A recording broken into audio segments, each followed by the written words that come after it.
hermanos a que me acompañen y se coloquen en pie para leer el pasaje el texto base de nuestro sermón. Primera a los Corintios, capítulo 11, versículo del 17 al 34. Primera a los Corintios, capítulo 11, versículos del 17 al 34. Voy a leer en la versión de la Biblia de las Américas. Leo la palabra de Dios. Pero el daros estas instrucciones no os alabo, porque no os congregáis para lo bueno, sino para lo malo. Pues en primer lugar, oigo que cuando os reunís como iglesia hay divisiones entre vosotros, y en parte lo creo. Porque es necesario que entre vosotros haya bandos, a fin que se manifiesten entre vosotros los que son aprobados. Por tanto, cuando os reunís, esto ya no es comer la cena del Señor, porque al comer, cada uno toma primero su propia cena, y uno pasa hambre y otro se embriaga. ¿Qué? ¿No tenéis casas para comer y beber? ¿O menospreciáis la iglesia de Dios y avergonzáis a los que nada tienen? ¿Qué os diré? ¿Os alabaré? En esto no os alabaré, porque yo recibí del Señor lo mismo que os he enseñado, que el Señor Jesús, la noche en que fue entregado, tomó pan, y después de dar gracias lo partió y dijo: esto es mi cuerpo, que es para vosotros. Haced esto en memoria de mí. De la misma manera, tomó también la copa después de haber cenado, diciendo: esta copa es el nuevo pacto en mi sangre. Haced esto cuantas veces la bebáis en memoria de mí. Porque todas las veces que comáis este pan y bebáis esta copa, la muerte del Señor proclamáis hasta que Él venga. De manera que el que coma el pan o beba la copa del Señor indignamente será culpable del cuerpo y de la sangre del Señor. Por tanto, examínese cada uno a sí mismo, y entonces coma el pan y beba de la copa, porque el que come y bebe sin discernir correctamente el cuerpo del Señor, come y bebe juicio para sí. Por esta razón, hay muchos débiles y enfermos entre vosotros, y muchos duermen. Pero si nos juzgáramos a nosotros mismos, no seríamos juzgados. Pero cuando somos juzgados, el Señor nos disciplina para que no seamos condenados con el mundo. Así que, hermanos míos, cuando os reunáis para comer, esperaos unos a otros. Si alguno tiene hambre, coma en su casa, para que no os reunáis para juicio. Los demás asuntos los arreglaré cuando vaya. Amén. Pueden sentarse.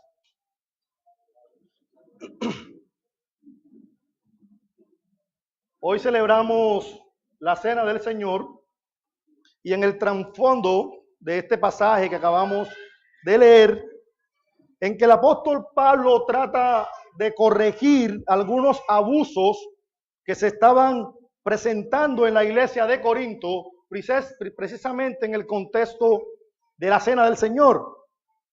Y aunque esta es una ordenanza que nosotros celebramos para recordar la muerte de Cristo, es importante siempre tener presente que la razón principal por la que nosotros celebramos la Santa Cena es porque Cristo resucitó. Si la muerte de Cristo hubiese sido el final de la historia, nunca hubiese existido la iglesia y nunca hubiese existido creyentes que celebrasen esta ordenanza que Él mismo instituyó. Pero Cristo resucitó. Y por eso nosotros celebramos esta ordenanza tan importante, para recordar su muerte, porque su muerte no es el final de la historia. Su muerte no es el final de la historia. Ahora bien, este pasaje no solo contiene la enseñanza más extensa que nosotros encontramos en el Nuevo Testamento acerca de la cena del Señor, sino que también nos sirve como un fuerte recordatorio. ¿De qué? De que el mensaje del Evangelio debe estar siempre presente en nuestras vidas, que el mensaje del Evangelio debe gobernar nuestras vidas de una manera individual y también de una manera colectiva. Cada vez que nosotros celebramos la cena del Señor, lo que hacemos es recordar a través de símbolos visibles y palpables el Evangelio que proclamamos. Cada vez que nos reunimos, cada vez que celebramos esta ordenanza, estamos recordando a través de esos elementos visibles, tangibles, el Evangelio que proclamamos. ¿Y qué es lo que proclama el Evangelio? Parece una pregunta muy sencilla, muy básica. Hermanos, pero créanme que hay incluso personas que llevan años en la iglesia y no son capaces de definir qué es el Evangelio. El apóstol Pablo lo sintetiza claramente en el capítulo 15 de esta misma carta, en el versículo 3. Voy a leer para ustedes. Porque primeramente os he entregado lo mismo que recibí, que Cristo murió por nuestros pecados conforme a las Escrituras, y que fue sepultado y que resucitó al tercer día conforme a las Escrituras.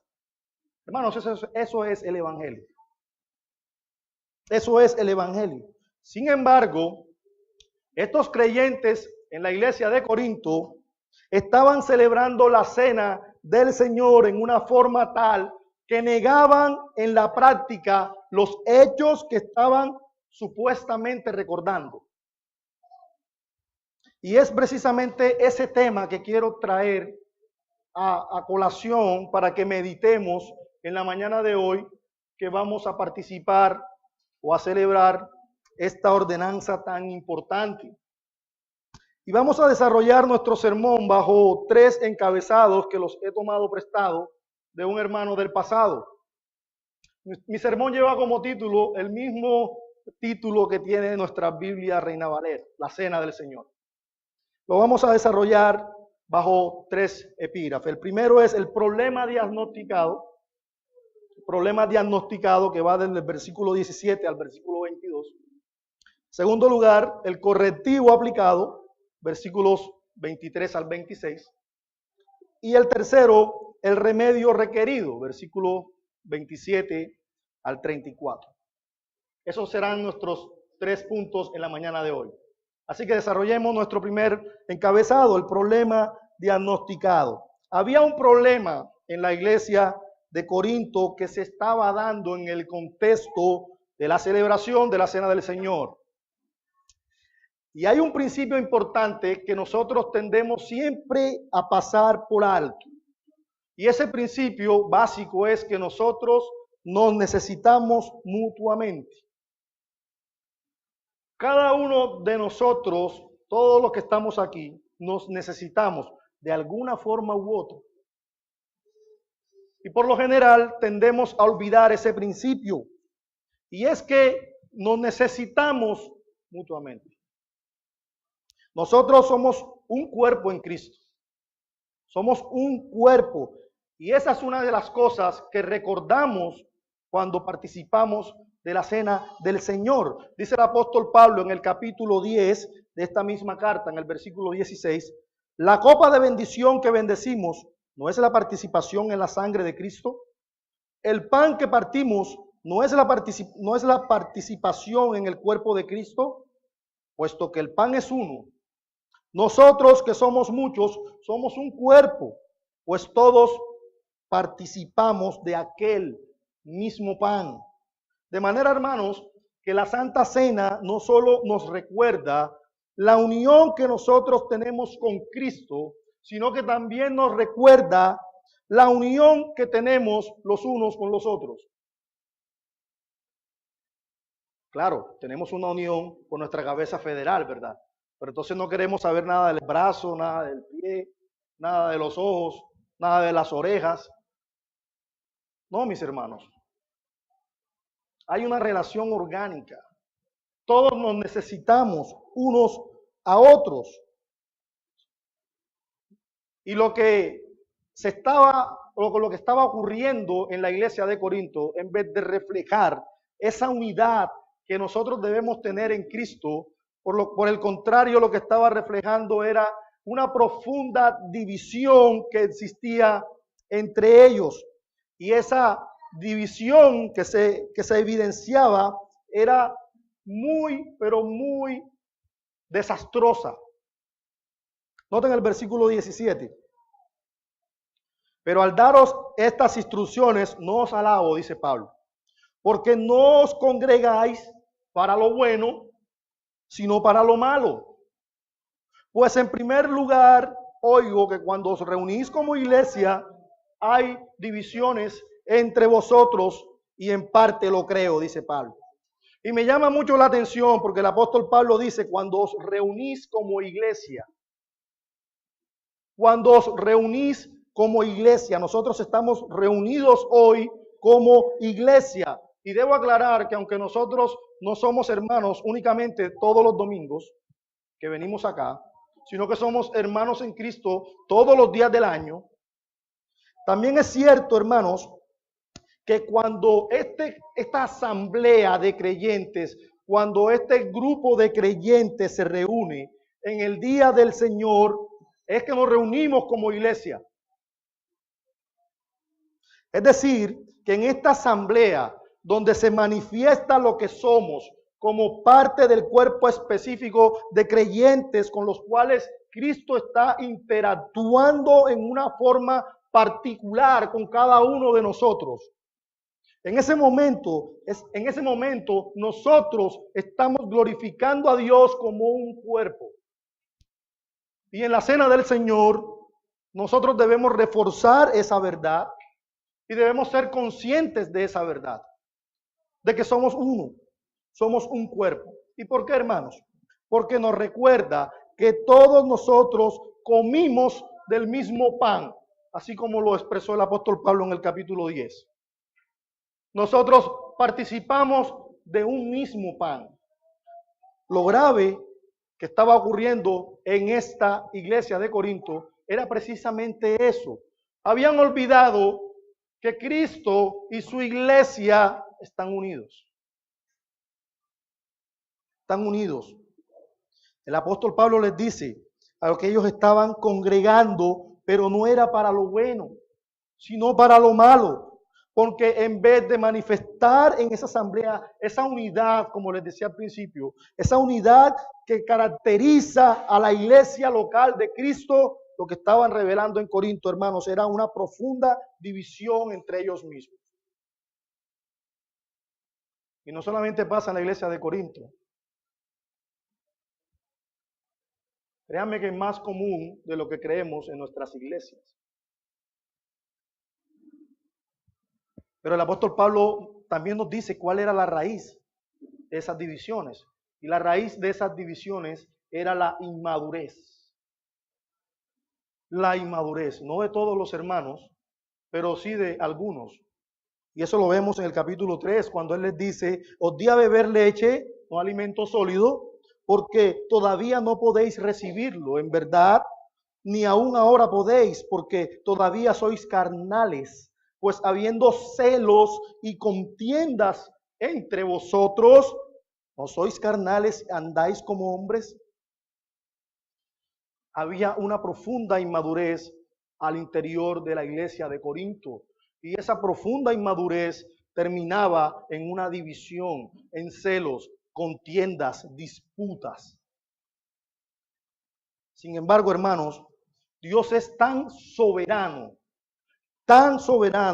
que puede tomar la inmadurez de una iglesia para hacerle bien a esa misma iglesia.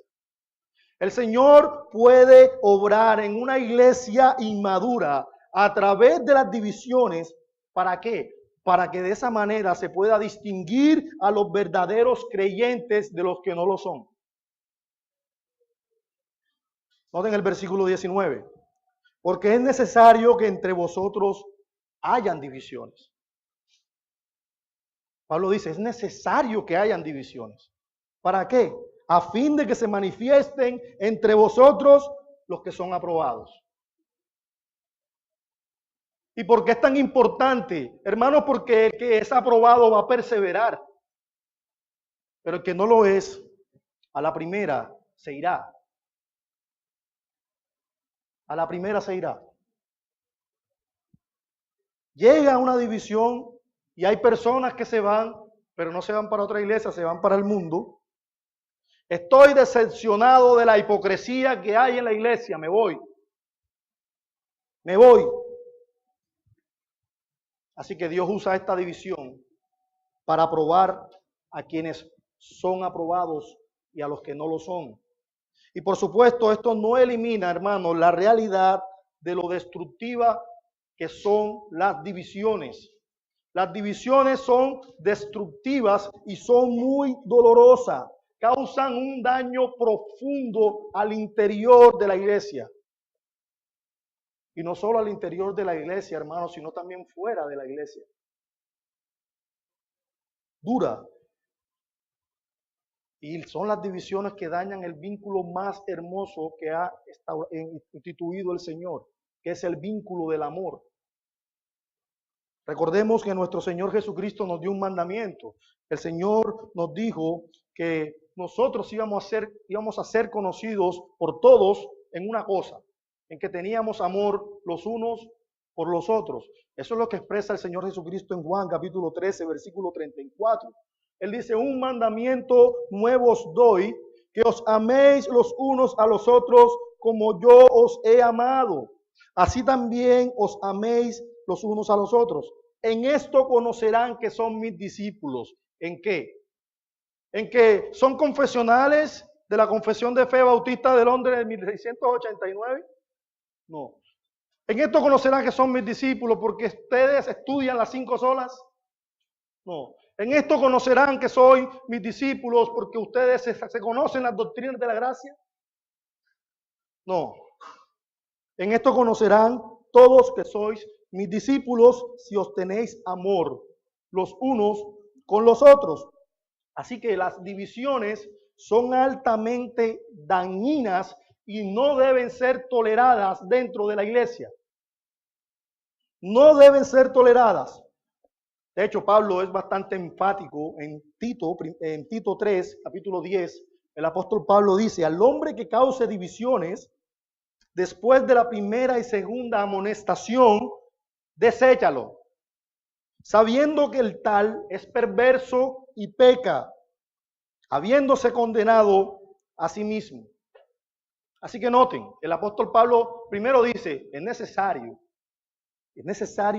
que existan divisiones en la iglesia, pero también está diciendo, pero no debemos tolerarlas, no debemos permitirlas, no debemos apoyarlas. Eso es lo que el apóstol Pablo dice. Es necesario, sí, pero por otro lado dice, no, estas divisiones no pueden ser toleradas. Van a ocurrir divisiones, hermanos. Es imposible que nosotros podamos evitar eso. Van a haber divisiones, porque el enemigo de nuestras almas siempre se va a encargar de infiltrar falsos hermanos al interior de la iglesia para sembrar esa cizaña, para causar divisiones. Así que es imposible que podamos detener eso. Van a haber divisiones. Pero recuerden, el Señor va a usar esas divisiones para probar a los suyos. Para probar a los suyos. Y nosotros lo vemos claramente en las Escrituras. ¿O acaso no había un Judas en medio de los 12 apóstoles? ¿O acaso no había un Demas entre los colaboradores del apóstol Pablo? Por supuesto que sí. Estos falsos hermanos, estos falsos creyentes, estaban infiltrados en la iglesia para causar divisiones. Y estas divisiones pueden causar, hermanos, un daño irreparable. Pero el Señor también las puede usar para hacer bien a la iglesia. Pero no deben ser toleradas.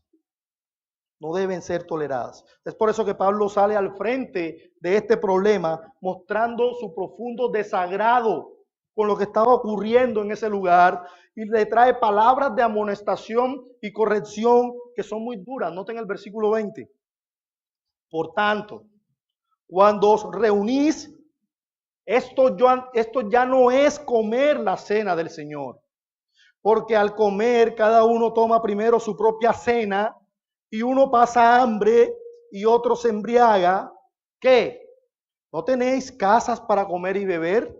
¿O menospreciáis la iglesia de Dios y avergonzáis a los que nada tienen? ¿Qué os diré? ¿Os alabaré? En esto no os alabaré. Y algunos se preguntarán, pero ¿cómo es posible que alguien llegue con glotonerías a comer un pedacito de pan que le dan en la iglesia? ¿O cómo es posible que alguien se pueda embriagar con un poquito de vino o de jugo de la vid que recibimos en la iglesia? Hermanos, lo que sucede es que en la iglesia primitiva la cena del Señor no venía sola, sino que existía una celebración antes, una celebración previa, que se llamaba la celebración del ágape o la celebración del amor, donde los hermanos traían comida, ¿verdad? Quizás el hermano rico traía su canasta llena de alimentos, quizás traía su botella de vino y la colocaba en la mesa.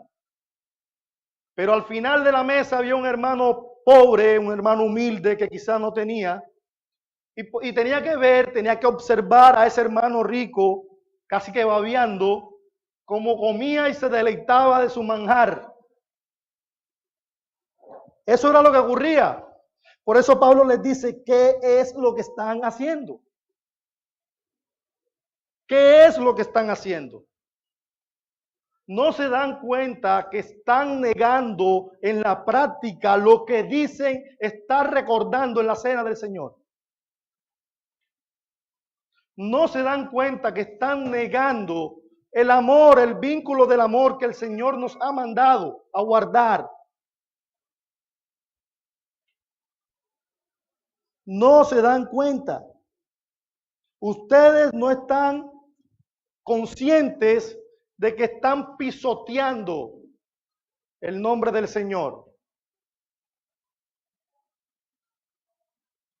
Porque eso es lo que simboliza la cena del Señor.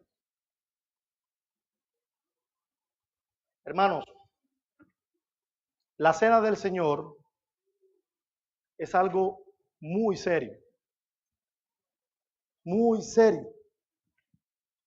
Porque a través de la cena del Señor, o cuando participamos en la cena del Señor, a través de estos símbolos visibles que forman parte del mismo cuerpo, como son el pan y como es la copa,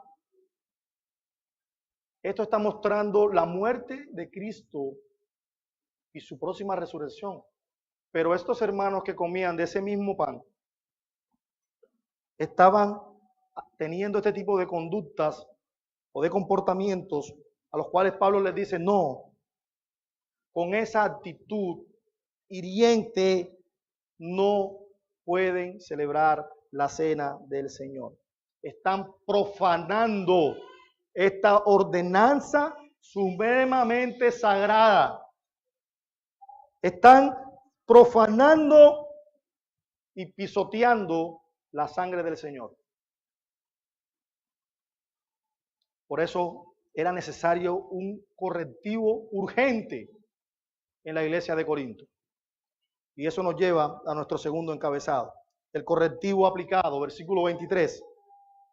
Porque yo recibí del Señor lo mismo que os he enseñado, que el Señor Jesús, la noche en que fue entregado, tomó pan.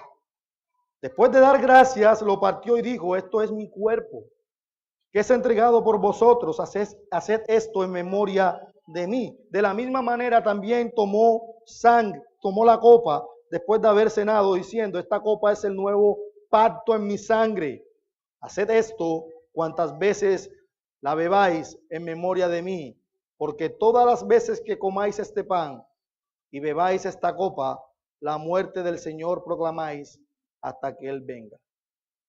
Y lo primero que debemos notar, hermanos, en estas palabras tan hermosas, pero dadas en el contexto un contexto fuertísimo de amonestación, ¿verdad? Es que Pablo nos está recordando que esta ordenanza, que la cena del Señor fue instituida por Cristo mismo en un momento trascendental de su ministerio.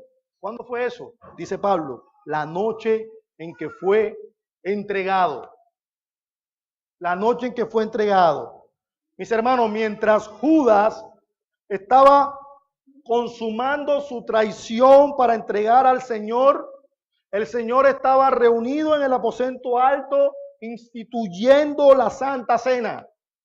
Y muchos teólogos y comentaristas concuerdan en que ese momento debió haber sido un momento sumamente conmovedor para nuestro Señor Jesucristo.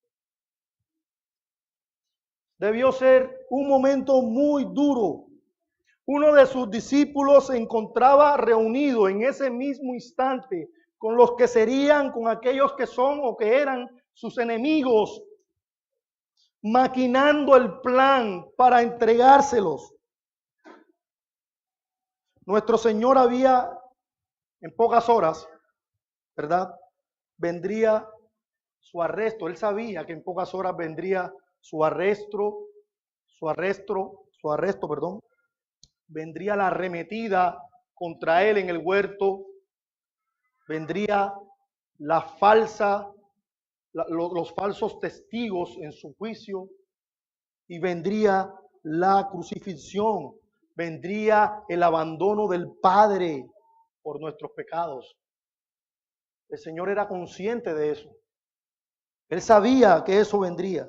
Y fue en ese momento, fue en ese contexto que nuestro Señor Jesucristo instituyó la Santa Cena. Fue en ese momento en el que el Señor dio mandato expreso a sus discípulos que celebraran continuamente esta ordenanza hasta su segunda venida. Pero ¿cuál es la esencia de esta celebración? Noten el versículo 24 una vez más. Y después de dar gracias lo partió y dijo, esto es mi cuerpo, que es para vosotros. O como dice Reina Valera, que por vosotros es entregado. Haced esto en memoria de mí. De la misma manera tomó también la copa después de haber cenado diciendo, esta copa es el nuevo pacto en mi sangre. Haced esto cuantas veces la bebáis en memoria de mí. Absolutamente todo lo que hacemos en la Santa Cena apunta hacia una persona. Y no se trataba simplemente de recordar algo que esa persona hizo, sino que se trataba, hermanos, de recordarlo a Él, a la persona de Cristo. No se trataba simplemente de recordar algo que Él dijo, sino se trataba, hermanos, de recordarlo a Él.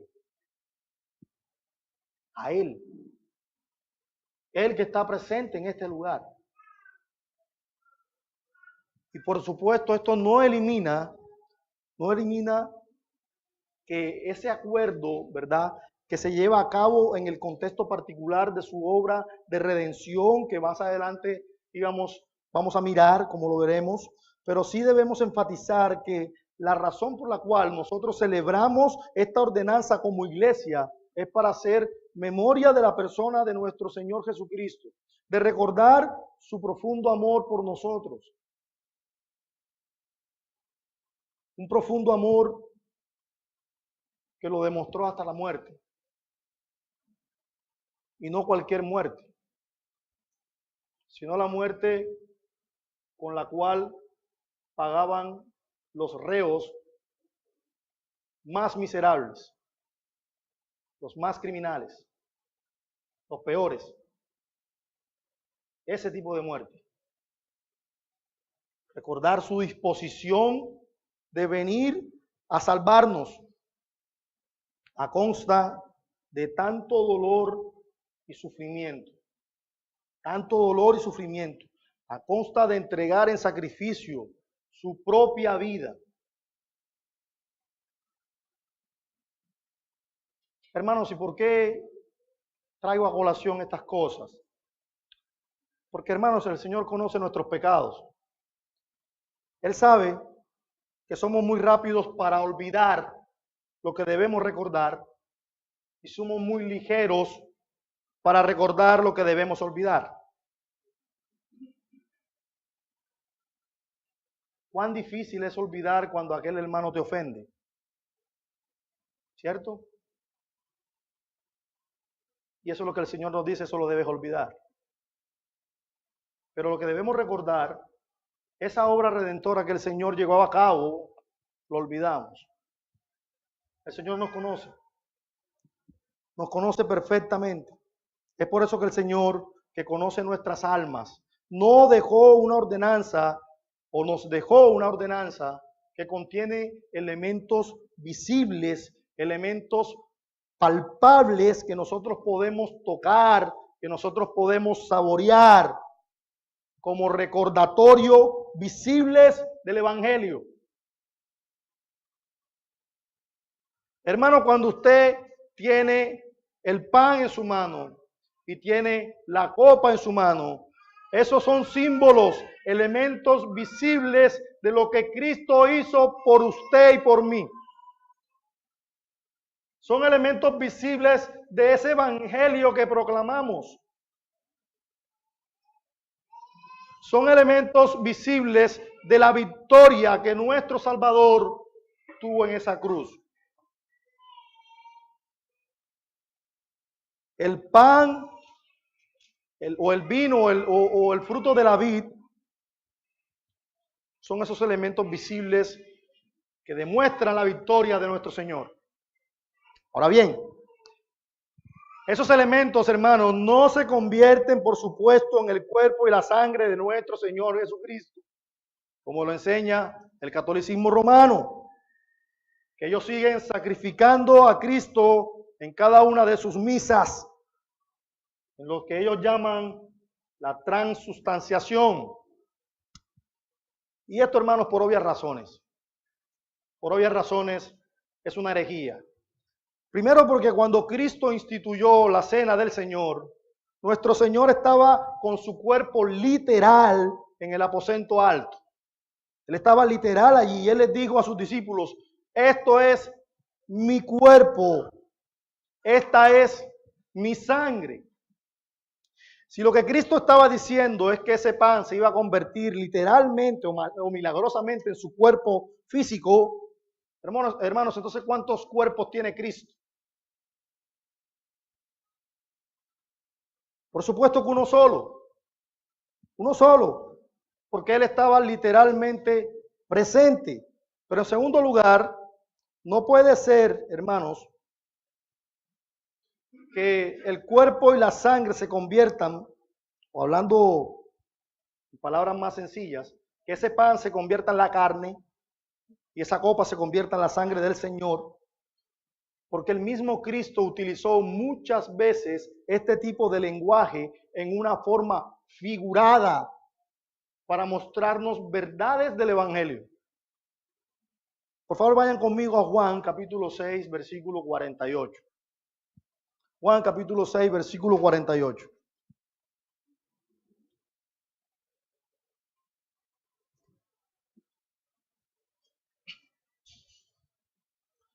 Dice el Señor, yo soy el pan de vida.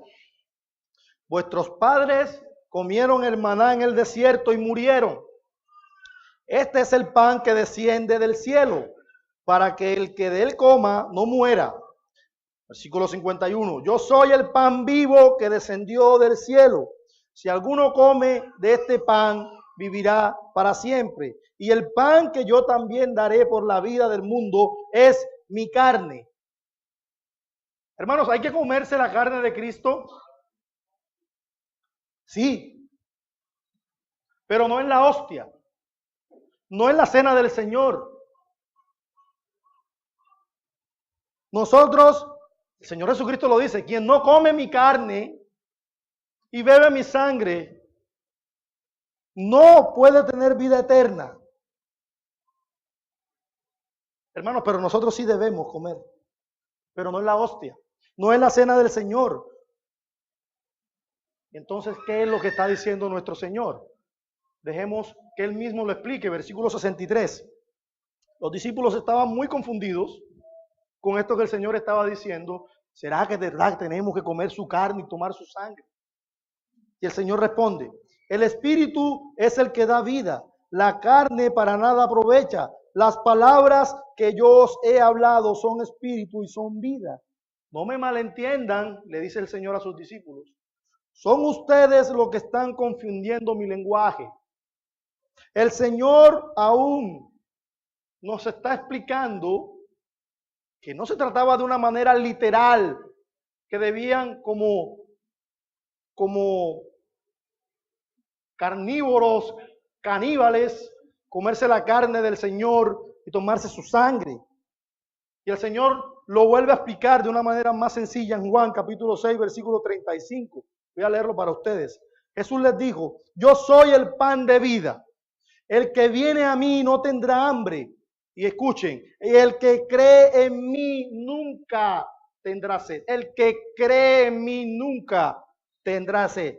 Versículo 40. Porque esta es la voluntad de mi Padre, que todo aquel que vea al Hijo y cree en Él tenga vida eterna. Y yo mismo lo resucitaré en el día postrero. Versículo 47.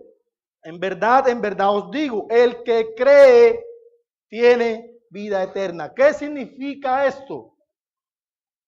Hermanos, que comerse a Cristo es creer en Él. Creer en Él.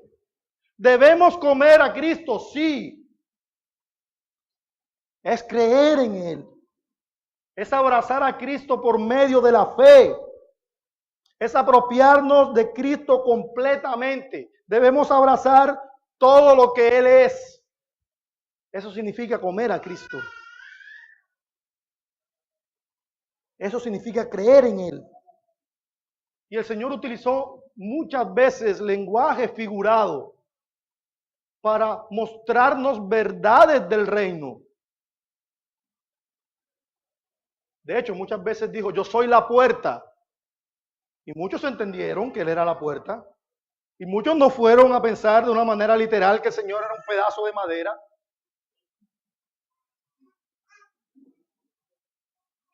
Todos entienden.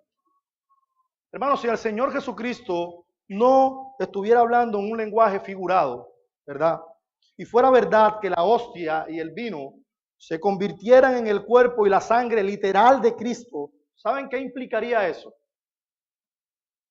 Hermanos, que el Señor Jesucristo sería crucificado cada vez que nosotros celebramos la cena del Señor. Y eso es algo que contradice totalmente la enseñanza del Nuevo Testamento y especialmente lo que enseña el autor de Hebreos. El autor de Hebreos nos enseña que Cristo fue crucificado una sola vez y para siempre. ¿Y saben qué, hermanos? ¿Y saben por qué Él no necesitó más sacrificio? Porque el sacrificio de Cristo fue absolutamente satisfactorio y totalmente perfecto. Él satisfizo toda la ira de Dios. Toda. Y su sacrificio fue perfecto. Él fue el cordero perfecto que fue inmolado. Él jamás pecó. Su sacrificio fue perfecto. Hebreos capítulo 10, versículo 10. Por esta voluntad hemos sido santificados mediante la ofrenda del cuerpo de Jesucristo, ofrecida, ¿cuántas veces? Una vez y para siempre. Y ciertamente todo sacerdote está de pie día tras día ministrando y ofreciendo muchas veces los mismos sacrificios que nunca pueden quitar los pecados. Pero aquí viene la gran noticia. Pero Él, habiendo ofrecido un solo sacrificio por los pecados para siempre, se sentó a la diestra de Dios, esperando de ahí en adelante hasta que sus enemigos sean puestos por estrado de sus pies, porque por una ofrenda Y noten que el autor de Hebreos es tan enfático en recalcar que es una sola. Por una ofrenda, Él ha hecho perfecto para siempre a los santificados. Hermanos, ese es el poder y la eficacia de la cruz. Ese es el poder y la eficacia del evangelio. La misa es una blasfemia. Es una gran y horrenda blasfemia. Jesucristo hizo un solo sacrificio. Con una sola ofrenda hizo perfecto a los santificados. Una sola. Esa es la buena noticia que nosotros proclamamos. Que no necesitamos más sacrificios. Hemos creído en Cristo y todos, no algunos, no muchos, todos nuestros pecados fueron perdonados para siempre. De manera que al celebrar la cena del Señor, nosotros no estamos sacrificando a Cristo otra vez, sino que más bien estamos recordando ese sacrificio perfecto que nos hizo santos para siempre. Para siempre. Cuando nosotros veamos la cruz del Calvario, hermanos, recordemos que ese sacrificio fue absolutamente satisfactorio y totalmente perfecto. Totalmente perfecto. ¿Y qué es lo que realmente el apóstol Pablo quiere mantener a estos hermanos en la iglesia de Corinto presente en sus mentes, en sus corazones? Que él quiere que ellos sepan hasta qué punto nos amó nuestro Señor Jesucristo. Y tengo que decirlo, hermanos, con mucha franqueza. Tengo que decirlo con mucha honestidad, porque nosotros muy fácilmente tendemos a olvidar el amor de Dios en nuestras vidas. Pero demasiado fácil, vienen problemas, algunas situaciones difíciles a nuestra vida, y de inmediato comenzamos a poner en duda el amor de Dios. Inmediato nuestra fe empieza a decaer. Pero escucha con atención, mi hermano, no interpretes nunca el amor de Dios a la luz de las circunstancias. Si eso fuera así, hermanos, los apóstoles fueran los más miserables de todos. Porque estoy completamente seguro que ninguno de los que estamos aquí vivimos o pasamos por lo que pasaron los apóstoles. No interpretemos el amor de Dios a la luz de las circunstancias. Interpretemos el amor de Dios a la luz de la cruz de Cristo. Porque fue allí donde el Señor demostró el más perfecto amor hacia nosotros. La cruz de Cristo. El Señor nos dice, yo quiero que ustedes me recuerden. Yo quiero que ustedes recuerden el sacrificio que yo hice y hasta qué punto los amé. Mi cuerpo fue partido. Mi sangre fue derramada. Y yo lo hice por amor a ti.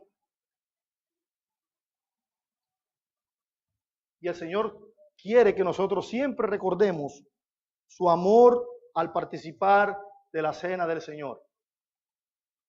Ahora bien, ¿cómo es entonces que nosotros debemos participar de la cena? ¿Cómo es que nosotros debemos participar de este evento tan importante? Esto nos lleva a estudiar o a ver nuestro último encabezado, el remedio requerido, versículo 27. De manera que el que coma el pan o beba la copa del Señor indignamente, será culpable del cuerpo y de la sangre del Señor. Pablo les está diciendo a esta iglesia, ustedes celebran la cena, pero no viven conforme a lo que esa cena simboliza. Pablo les está diciendo, ustedes están recordando en la cena el evangelio, pero no están siendo consecuentes en la práctica con lo que ese evangelio enseña. Hermanos, y eso también es una alerta para nosotros. A veces es muy fácil aprender teología, ¿no? Pero cuán difícil es vivir consecuentemente a esa teología. Versículo 34, de manera que el que coma el pan o beba la copa del Señor indignamente, dice Pablo, será culpable del cuerpo y de la sangre del Señor. Y permítanme decirles una cosa. En nosotros mismos, todos somos indignos de participar de la cena del Señor. Todos somos indignos. En nosotros mismos, en nuestra propia justicia, ninguno de los que estamos aquí calificamos para participar en la cena del Señor. Ninguno. La única razón por la cual nosotros podemos participar de la cena del Señor es porque nosotros hemos sido beneficiados de la obra redentora de Cristo que la cena del Señor simboliza. Es eso lo que nos hace dignos. Es eso. Ahora bien, una persona redimida por Cristo puede participar de la cena del Señor de una manera indigna. Escuchen eso. Una persona redimida por el Señor puede participar de la cena del Señor de una manera indigna. ¿Cómo? Cuando lo hacemos como un ritual mecánico, cuando lo hacemos sin discernir realmente qué significa el sacrificio de Jesús. Cuando lo hacemos de esa manera, estamos participando indignamente del cuerpo de Cristo, de la cena del Señor. Cuando no estamos conscientes del significado de esa ordenanza, si participamos, estamos participando de una manera indigna. Cuando lo hacemos sin involucrar el corazón, lo estamos haciendo de una manera indigna. El Señor Jesucristo dice, este pueblo de boca, de labios me ama, pero su corazón está muy lejos de mí. Cuando participamos de la cena del Señor sin involucrar nuestro corazón regenerado, lo hacemos indignamente. Esa es una forma indigna de participar en la cena del Señor. O cuando vinimos a la cena del Señor con amargura en el corazón hacia otros hermanos y no estamos dispuestos a perdonar a ese hermano, sino que nos mantenemos en esa actitud egoísta, egocéntrica. Cuando lo hacemos de esa manera, estamos participando indignamente de la cena del Señor. ¿Por qué, hermanos? Porque eso no es realmente lo que simboliza. Debemos participar siendo conscientes de lo que eso simboliza. Estamos participando los miembros de un solo cuerpo, participando de un pan que simboliza el cuerpo de Cristo. Es incongruente que yo esté bravo o esté peleado con un hermano y participe de la cena del Señor. Ahora, si yo estoy bravo con ese hermano, estoy disgustado con ese hermano, y voy a participar de la cena del Señor, y en ese momento digo, Señor, perdóname. Perdóname porque yo estoy siendo injusto con mi hermano, perdóname. Apenas termine yo voy y me acerco y le pido perdón a mi hermano. Hágalo. De esa manera yo no estaría haciéndolo indigno, porque está siendo consciente y está confesando su pecado. ¿Por qué, hermano? Porque ese pecado que te molesta tanto de tu hermano, por ese pecado Cristo también pagó. ¿O quieres que Cristo vuelva a pagar por los pecados de tu hermano? ¿Cierto que no? Ese pecado que tanto nos molesta del hermano, ya Cristo pagó por ellos, así como pagó por los nuestros. Cuando mantenemos una actitud consciente de rebeldía contra Dios con respecto a pecados específicos, pecados ocultos, que no queremos dejar, y noten que estoy siendo claro, No estoy diciendo cuando el hermano está luchando contra el pecado, porque ese es nuestro deber, es luchar contra el pecado. Sino cuando él ya es consciente de que no quiere luchar, sino que le gusta, se deleita en ese pecado. Hermanos, estamos practicando, estamos celebrando indignamente la cena del Señor. Es consciente de su rebeldía contra Dios, es consciente de que no quiere confesar sus pecados al Señor. Estamos participando indignamente de la cena del Señor. Ahora, ¿qué tan serio, hermanos, es esto que yo les estoy diciendo? ¿Cuáles son las implicaciones? Son muy serias.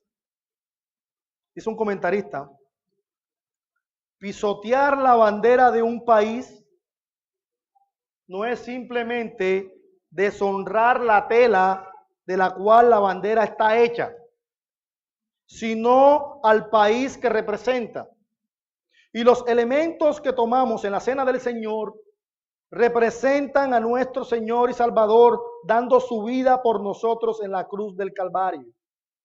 La cena del Señor no se trata de cualquier cosa, es algo serio por lo que esos elementos representan. ¿Qué dice Pablo? ¿Qué debemos hacer? Versículo 28. Por tanto, examínese cada uno a sí mismo y entonces coma del pan y beba de la copa. Y esto es sumamente importante porque en otras palabras, hermano, este autoexamen no es para que usted se abstenga, sino para que usted participe. Es importante, hermano, porque quizás muchos vengan de un contexto bastante legalista de alguna iglesia, donde prácticamente los oprimían y no los dejaban tomar de la cena del Señor. Pero noten que la amonestación de Pablo y el llamado al autoexamen no es para que nos abstengamos, es para que participemos. Es para que participemos. Cuando uno, hermanos, viene a la cena del Señor y uno se autoexamina, uno va a encontrar cosas. Uno va a encontrar cosas. Y ese es un momento preciso, importante para decirle al Señor, Señor, perdóname. Perdóname. Perdón, yo he pecado, Señor, contra ti. Perdóname. Yo sé que tengo amargura en mi corazón. Yo sé que he pecado contra mi hermano. Señor, pero apenas yo termine la cena, yo voy y me pongo bien con mi hermano. ¿Puedo hacerlo? Sí. Sí puede hacerlo. ¿Y por qué? Hermano, porque está siendo consciente de lo que simboliza la cena del Señor. Puede hacerlo. El autoexamen es para que participemos, pero de una manera digna. Primero reconociendo nuestro pecado, reconociendo nuestra imperfección. El autoexamen es para que participes. Para que participes. ¿Por qué? Pero para que lo hagas con conciencia. Para que lo hagas con conciencia. Hermano, porque Dios no toma a la ligera quien lo hace indignamente. Noten el versículo 29. Porque el que come y bebe sin discernir correctamente el cuerpo del Señor, come y bebe juicio para sí. Por esta razón hay muchos débiles y enfermos entre vosotros. ¿Por cuál razón? Por participar de la cena del Señor de una manera indigna, sin ser conscientes de las implicaciones que eso significa. Nota Pablo, dice Pablo, por esta razón hay muchos débiles y enfermos entre vosotros y muchos duermen. Muchos duermen. Hermanos, el Señor había juzgado en Corinto a hermanos, los había disciplinado por la manera indigna como estaban tomando la cena del Señor. Por eso Pablo dice en el versículo 31, pero si no nos juzgáramos a nosotros mismos, no seríamos juzgados. Por cuanto somos juzgados, el Señor nos disciplina para que no seamos condenados con el mundo. La disciplina de Dios para el creyente, hermanos, es para hacerlo reaccionar. Para que reaccione, para que reflexione. Como dice un teólogo, y lo cito para ustedes, Para evitar el juicio de Dios, el creyente tiene que discernir y responder debidamente a la santidad de la ocasión. Seamos conscientes frente de quién estamos cuando estamos participando de la cena del Señor. Es por eso, hermanos, el llamado y la exhortación a la reverencia. A la reverencia en la casa de Dios. Hermanos, si yo no quiero quizás que ustedes se entristezcan por lo que yo les estoy diciendo, porque yo quiero que recuerden algo importante. El Señor Jesucristo dice en Primera de Juan, el apóstol Juan dice en Primera de Juan, capítulo 1, versículo 9, que si nosotros confesamos nuestros pecados, Él es fiel y justo para perdonar nuestros pecados y para limpiarnos de toda maldad. Hermanos, aquí no hay penitencia. Usted va al Señor y usted le pide perdón al Señor. Señor, yo he pecado contra ti, perdóname. El Señor te perdona. El Señor no te va a mandar, bueno, está bien, ahora tienes que rezar 20 Ave Marías, 40 Padres Nuestros. No, hay perdón en Cristo, no hay penitencias. El Señor es bondad, el Señor es misericordia. Hermanos, ahí tenemos muchos casos en la Escritura. Ahí vemos el caso de David, por ejemplo. David, un hombre conforme al corazón de Dios. David dice en el Salmo 32, después de haber pecado con Betsabé, él dice, porque de día y de noche tu mano pesaba sobre mí. Mi vitalidad se desvanecía con el calor del verano. ¿Pero qué hizo David? Y a la invitación a nosotros, hermanos. Te manifesté mi pecado. Te manifesté mi pecado y no encubrí mi iniquidad. Dije, confesaré mis transgresiones al Señor y tú perdonaste la culpa de mi pecado. David nos dice, y el Señor me puso a que yo rezara esto. O el Señor me puso a que yo hiciera tal penitencia. No, el Señor me perdonó. Tú perdonaste mi pecado. Tú lo perdonaste todo. Por eso, hermanos, es la motivación del corazón.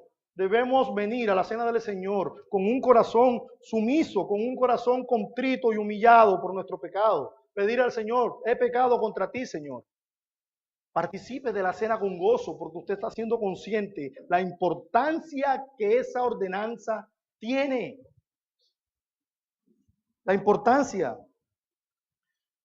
Pero finalmente el apóstol Pablo les dice que no deben de dejar de celebrar el banquete del ágape, el banquete del amor, sino más bien deben hacerlo adecuadamente, versículo 33. Así que, hermanos míos, cuando os reunáis para comer, esperaos unos a otros. Si alguno tiene hambre, coma en su casa, para que no os reunáis para juicio. Los demás asuntos los arreglaré cuando vaya. Así que básicamente, hermanos, ese es el mensaje que contiene el pasaje más citado a la hora de nosotros celebrar la cena del Señor.